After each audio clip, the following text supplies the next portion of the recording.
Кең байтақ қазақ даласы бар екен. Жел еркін есіп, жер мен көк үнсіз тілдесетін мекен.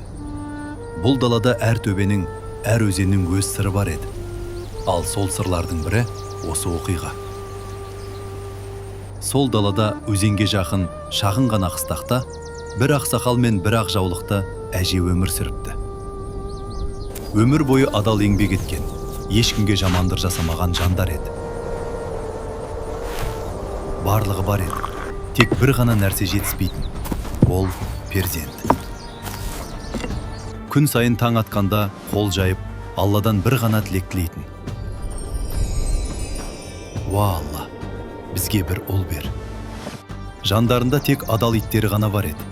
Ол қарттардың мұңын үнсіз сезетіндей. Жылдар өтті, тілек өзгермеді.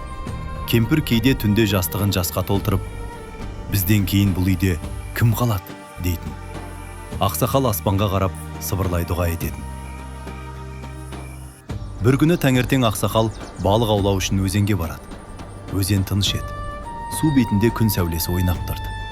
Ақсақал қармағын салып, ойға шомып отырған сәтте, алыстан бір заттың су бетімен қалқып келе жатқанын көреді.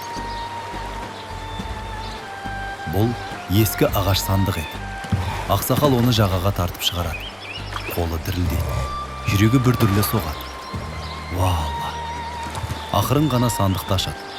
Сандықтың ішінде ақ шүберекке оралған кішкентай сәби жатыр еді.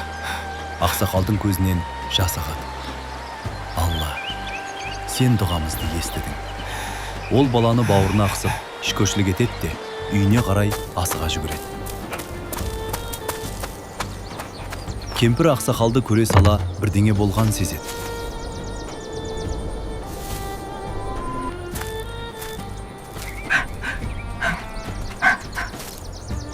Баланың жүзін көргенде тізесі дір етіп, көзінен жас шығады.